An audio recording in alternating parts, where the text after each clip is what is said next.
Hi, I'm Erin, and I'm the founder of Kipper Clothiers. Yeah. So I grew up in San Francisco in the Castro. Um, the little joke that I like to play is I thought um, all men wore leather and had nipple rings until I was like 13 years old. So I grew up in a very queer-friendly house.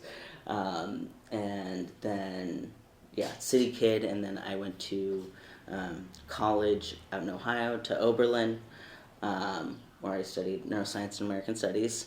And then I tried to figure out, I took this like train trip after college and tried to figure out where I wanted to live. So I did, it was a 3-month train trip around the country, and I hit like all 4 corners of the country. And I realized that, as a trans person, I really just wanted to stay in the Bay Area. So it was good trying to figure out where I wanted to go, but I really just wanted to come home. So, yeah.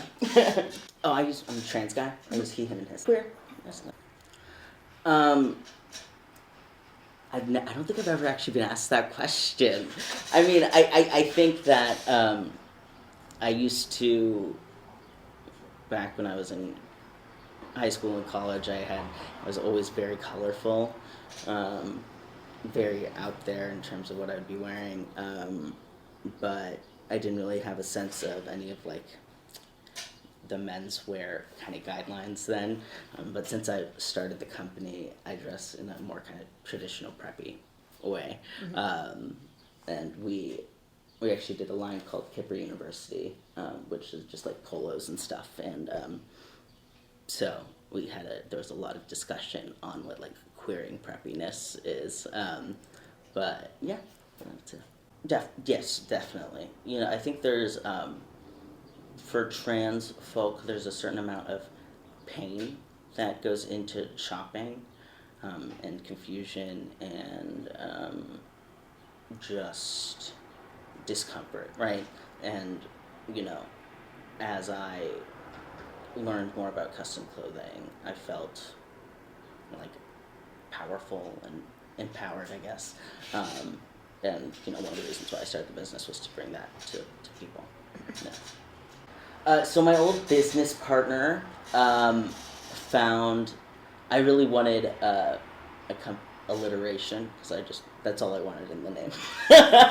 But she found this old industry terms for tailoring that were like super like old English terms, and a kipper back in the day used to mean tailoresses that would travel together. Mm-hmm. So, and clothiers. A lot of people don't know the word clothiers, so when you came here and you were able to say the actual full name of the company, I was impressed, because no one can actually say the name of the company, which I find so annoying, but yeah, people don't know what a clothier is, so I have to describe to them what that means.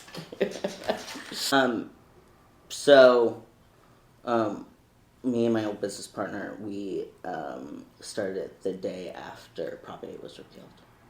Because I said, if we're going to do this, this is the moment we're going to do it, especially in the industry that we're in terms of queer fashion, just because, we do 75% weddings here. I'm trying to drop that number down, but a lot of weddings. So that is, so the day after Prop 8 was repealed. So I'll admit that I was always thinking about, thought about fashion, right? And I dressed very kind of outlandishly and silly. But I didn't really know about tailoring or more traditional menswear until I started working at this place called Tomboy Tailors. That is now defunct. That's where me and my old business partner met, and that's where I kind of fell in love with the idea and fell in love with the concept. And so when we first started the company, I was more operations side, but, tailoring is such an art form that needs to be so precise and is so intriguing and almost like in an academic way, and like pattern making and things. And so I really, my focus, obviously besides running the business, but is really in the tailoring, like focusing on the tailoring aspect. Yeah. So this is a brilliant business model because everything's made to order, so I don't actually have to keep anything in the store. I love that. So what I like to do, so before clients even come in, I like to have them, because this is the first time for a lot of clients, and they get nervous, right? They're nervous and excited, and, because I have a bunch of swatches here, they get overwhelmed, so I have people bring in Pinterest boards and things, or like some visual cues. I have these books over there that also like show live swatches, but so people come in, we pick out swatches, we do all the designing. I like to do a lot of education in the process, because people don't know what a lot of queer folk haven't had the experience of getting to know any of this, or masculine of center folks, unless they're like dad has taught them, right? And so people come in, I give them a little bit of education, show them the fabrics, we design it, I measure them, we do all the fun posture stuff, and then the garments come back 6 weeks later, and then we do the round of alterations. So yeah, so it's all made to order. I'm going to be expanding that a little bit, but I really, the business model, as much as it is about the clothing, but it's also about the shopping experience. So it's interesting. So I do, suits and shirts, but I'm also the only person. So I say that I sell 3 things. I do classic menswear for like male bodies. I do classic menswear for women, right? And then I'm actually the only person in Northern California that does women's wear, like classically tailored women's garments. And so a lot of what I do, and so I can do skirts and things. So a lot of people don't know how to do that. And that's like a different type of measuring. It's a totally different type of construction. But a lot of what I do is really trying to figure out what the client is looking for on that spectrum, right? Because we still have to use a dichotomous kind of way of thinking about the body and about the construction. But it's really sussing out what the client wants in their gender expression. Yeah. People, and again, that's why I do all of the education, but I do custom payment plans for people. I try to be as accessible as I can. So I have a variety of I work with like a whole bunch of people. So I have shirt makers in New York and LA. Then I have suit makers in New York, and then out of Hong Kong, and then I do an LA make also for the Made in America stuff. It depends on what the clients want, but my best make is out of Hong Kong, and people don't they think they don't understand the history of Hong Kong and tailoring. They don't understand. They think just Made in America, but what people don't understand the difference. Well, I used to have a business partner, now it's just me. So I do everything. I do all the selling, I do all the consultations, all the customer service. I work on the product with vendor relations. I am back to doing social media. I run photo shoots, which I have to do more of. What else? Like sourcing, everything. Yeah, right now. Mm-hmm. I just have I just got a new assistant. I scared the last one away. So it's a lot of work. So I work 80 hours a week trying to manage everything. But yeah, you have to do all the social media and the marketing plus the client relation. Like the most important thing about this business is, I don't know if you've got this from other custom people, is your relationship to the client and you building that relationship to more than just like you're not just coming in here to buy something. You're coming in here to buy the experience, trust me, buy me in a lot of ways, and buy my product that is essentially me and that I make.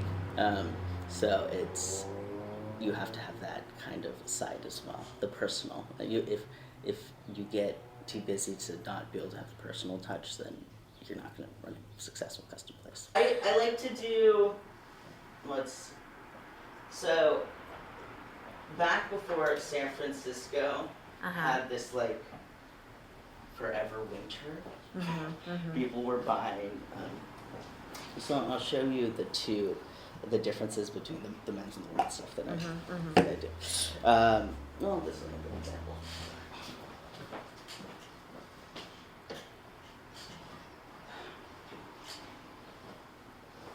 So people have been buying, I'm always trying to sell more tweed.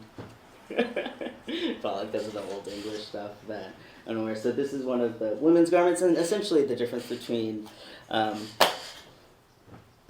women's and the men's garments has to do with the construction of the bust, right? So we here do a 3/4 princess dart, but we do fully functional buttonholes, full canvas items. You get to design everything yourself, so you get to choose the lapels, the type of vent you want. And so what I do is I really have, and you get to obviously choose the cloth, and people love choosing the lining. This isn't a fun lining, but I'll show you one in a second. So I say to clients, like, bring in your favorite fitting thing, or the thing that you think is closest to what you want, even if you hate it, and because it's something for us to work off of. And then so on all my construction right now, I do a soft shoulder, so not a lot of shoulder padding. Yeah, so this is one of the women's garments, and then this client here, people come in saying they want just a gray and blue suit all the time. So this client actually let me design what they were going to wear for their wedding. So this client decided this is our men's garment. Again, you're not seeing any of the 3/4 princess starting or anything like that. Again, fully functional buttonholes. This person wanted to be a little bit more flamboyant with the peak lapels. And then something that I've been seeing a lot of is matching with, that I really like the styling of, is matching the vest and the pant. And so you get to choose the lining on the inside again and on the back. And, the lining is one of the ways that clients really get to show off what their design styles are. And so, yeah, I do a lot of, because San Francisco isn't as formal as the East Coast, I do just a lot of pairing of, I tell people just forget the jacket, right, and just do a lot of pairing of vest and pants. A lot of people come in saying, oh, well, vests never fit me and all that, and I throw them in something that will kind of fit them, and they're like, yes, this is what I want. Let's definitely do the vest thing. Well, I think that, the clients are what make it successful, because people are so craving this, right? And I get clients from all over the country that come here. My client that has come the farthest has been from Germany, I think, because they just can't find anything like this. So, the suiting is obviously successful, but the most successful thing is giving the thing that makes, again, I almost think, I shouldn't think about it this way, but the clothes are obviously the most important, but almost secondary into how you're treating the clients, giving them a warm, welcoming place to really think about their identity through clothing is the thing that makes it most successful, I would say. Oh. That's a big question.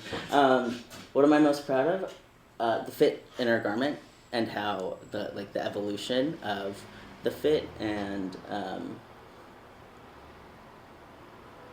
how I've been able to kind of transform the way that I create the garment with people, and really giving clients, creating, this idea that was sometimes, I like to say this client brought in half a sketch of something, and I was like, oh, let's try and make that. So we made it, and it was exactly what she wanted. So really the creation of the garment from step one, and us not really knowing exactly what people want, but then the aha moment of when they finally see it put together. No, I think that it's in this moment in history, it's very easy to get accolades and stuff for starting a queer focused business, but because there's no data, it's hard to show that when looking for investors and things, that this just wasn't a fad, that it could be a sustainable business. So yeah, that's what I would say. The biggest struggle I like to say is running any kind of business under capitalism. It's like surviving, like working under capitalism to also help the queer community is the biggest struggle. is what I say. So, and like really being accessible in terms of, price. I'm not gonna lie, $850 is my rent also, and I get it that it's a big garment, it's a big purchase for people. So that's a struggle, is trying to be as accessible as possible. So yeah, it's all of the like financial stuff, because the client base is here, and it was learning about how to run a business successfully and have it be client forward. Yeah. Gosh, I get like client in here yesterday put on her garments and started crying. Like, I get that a lot. Happy tears. And so, so people tell me that they've always wanted to do this and never thought it was going to be possible for people in like the older age range. And then in the younger age range, they've always wanted to try something like this, or they wanted the perfect wedding suit. And I gave it to them, and just the feedback of just having a place to come be themselves and really think about their gender identity is amazing. Of course, you're gonna get negative feedback from people. I think the I'm not gonna go too much into this on camera, but you get more negative feedback within the queer community. Yeah, but then you also get the this isn't negative feedback, but you get the hipsters in here that want to be part of the queer community that come and purchase from that, because we're branded as a queer brand. That wasn't negative, but you know what I'm trying to say. Yeah. So we use mostly masculine center folks. I'm trying to get more femme folks in here. I always use my clients as models. I sometimes use models as models as well, depending on what we're doing. But I try to, and I also use a lot of, I always say, I get the best photography from clients, because it's a lot of wedding photography, so it's the happiest they're going to be, the best they're going to look on one of the happiest days of their lives, if that's true. So at least during a big party. So that being able to show that kind of authentic happiness and energy in the garments is the best imagery I could get. Yeah. So we have an investor, a queer investor. Some of it was self-funding, and then we also did a Kickstarter. Which don't do a Kickstarter. Those just lose you money. I don't know how anyone has ever made actual money on a Kickstarter. Anyways, do you know?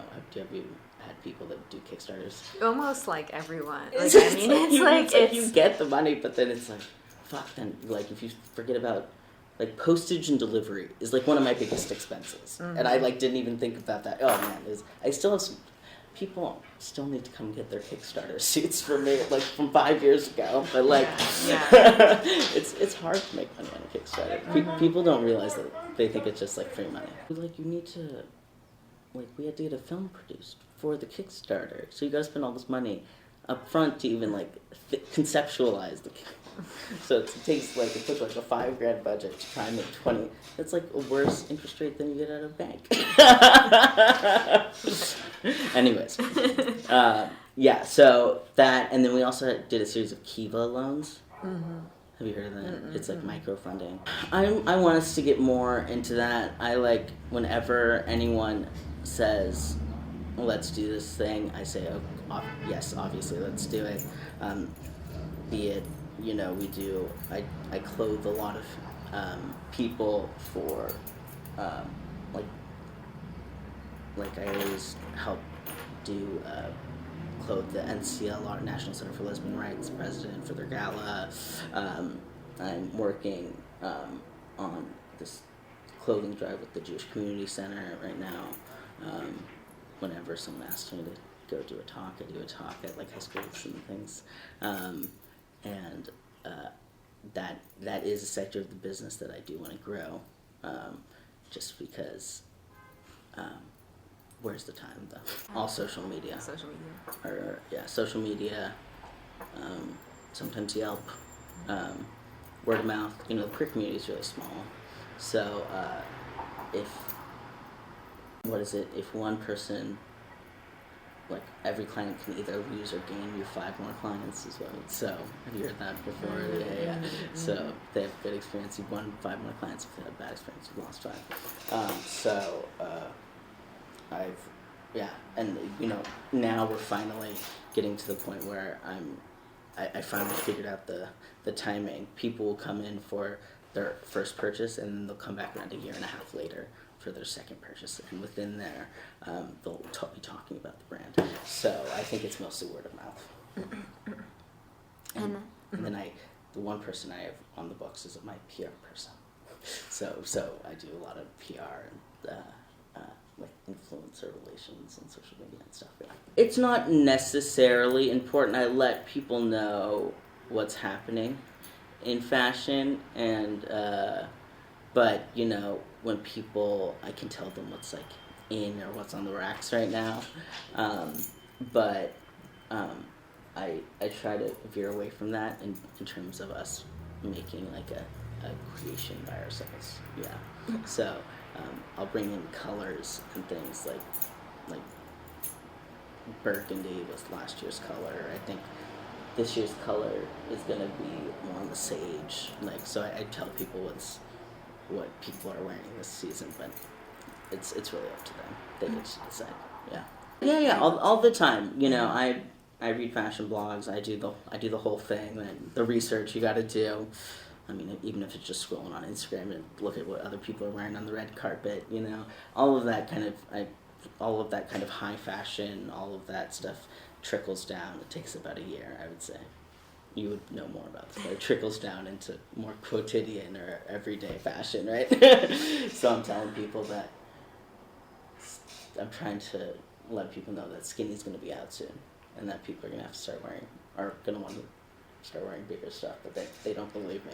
They're still on the skinny phase, and I'm just like, I want it to be over so badly. Just like wear clothes that fit you, not that like, I'm trying to describe the difference between draping and like just suffocating your body to clients. that sounded bad, but do you know people are wearing like this skinny jeans? I hate it, man. Yeah.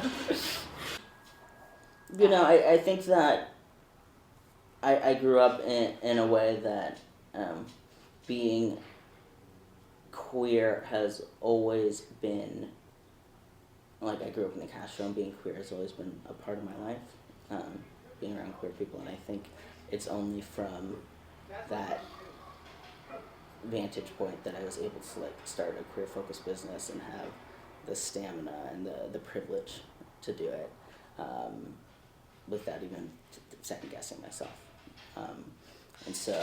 And I really think that having, like, it definitely is a privilege to run the business, and being able to help folks, and being able to study this, and knowing that, you know, it's obviously not a community service, it's my life, but it is something that I'm doing for the community. I think my favorite story to tell about someone coming is it was this teenager, maybe college student, couldn't let her parents know that she wanted a suit. She flew out here using a separate debit card that she had away from her parents, paid all in cash, wore the suit, and then flew back. And yeah, isn't that amazing?